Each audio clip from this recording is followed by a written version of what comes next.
Hey, welcome to The Explainer. So today, we're going to unbox a topic that is literally all around us, packaging.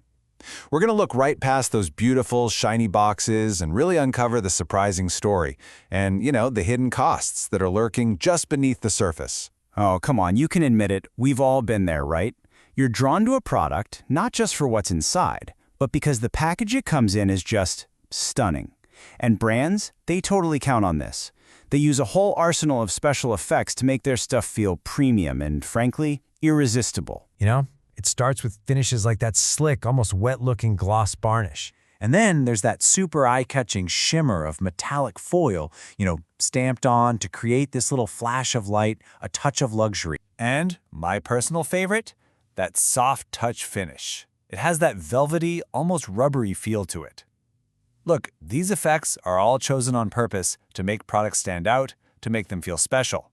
But, and this is a big but, that premium feel comes with a hidden cost. Right, so this is what we call the shiny trap. Those very same finishes we just talked about, the gloss, the foil, the soft touch, they can create this whole cascade of problems that you just don't see, from the checkout counter all the way to the recycling plant. And here it is, the central conflict laid bare. On one hand, the goal is that premium look, that awesome tactile feel that pulls you, the consumer, in.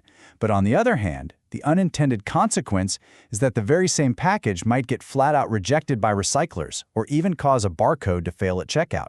So what's designed for shelf appeal actually becomes a huge liability later on. So how does this even happen? Well, it's actually pretty simple. High-gloss finishes can create so much glare that barcode scanners just can't read the code. And even worse, some of those metallic bits can totally confuse the infrared scanners at recycling plants. The sorter basically thinks a plastic bottle is a piece of metal and just tosses it into the wrong bin. So how can designers avoid falling into these traps? Well, it really comes down to understanding that the rules of the road are totally different for fiber, like paper, versus plastic. And it all kicks off with a fundamental formula for recyclability. See, the recyclability of any package isn't a simple yes or no. It's more like an equation. You have to think about the chemistry of the ink or the coating, then the coverage, so how much of the surface you're using it on, and finally the substrate, that's the actual material itself. If you get those three variables right, you've got yourself a recyclable package. This table kind of shows that formula in action. So for fiber, we're talking cardboard here, thin water-based varnishes and embossing, usually fine, good to go. But heavy coatings or a ton of foil, yeah, that's getting risky. Now for plastics, the rules are way stricter. Metallic inks are almost always a problem, and they require some pretty expensive lab tests just to prove they won't mess up the whole recycling stream. Okay, but what about all that shiny foil on paper? Can it ever be recycled? The answer is yes, but only if you follow the 1 micrometer rule. Design guides, like the one from Forever Green, they say that if that metallic layer on a foil is less than 1 micrometer thick, we're talking thinner than a human hair, and it's only used in small spots, the paper mills can usually screen it out and recycle the paper just fine. All right, so we've seen the problems, we've seen the principles. Now let's get practical. How can a designer make the right choice from the get-go? It really just comes down to this simple checklist. Here it is, a super simple decision tree. First step, what material are you working with, fiber or plastic? Second, is it going to touch food? Because that brings in a whole other set of safety rules.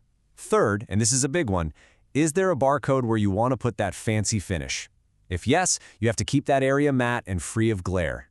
And finally, if you're still in doubt about any of it, the answer is simple. Get a lab test done. Get a definitive answer. So to sum it all up, the rules of thumb are pretty clear. Always keep those barcode areas matte. On paper, stick with thin coatings and go easy on the foil.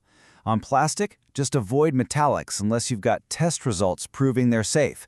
And for anything that touches food, always demand the safety documents from your suppliers. Now you might be thinking, okay, this all sounds like great advice, but is anyone actually enforcing it? Well, the answer is a big yes.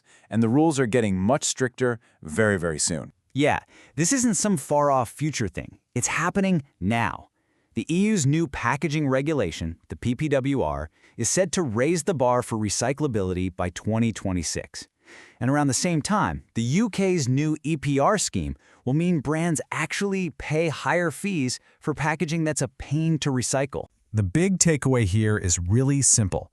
Making poor design choices is about to have a direct financial cost. Recyclability is no longer just a nice-to-have thing for green marketing. Thanks to these new laws, it's about to become a very real line item on a brand's balance sheet. So the most beautiful box isn't always the best box.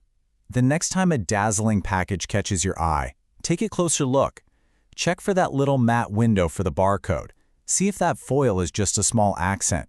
Now that you know the hidden cost of all that shine, what will you see differently?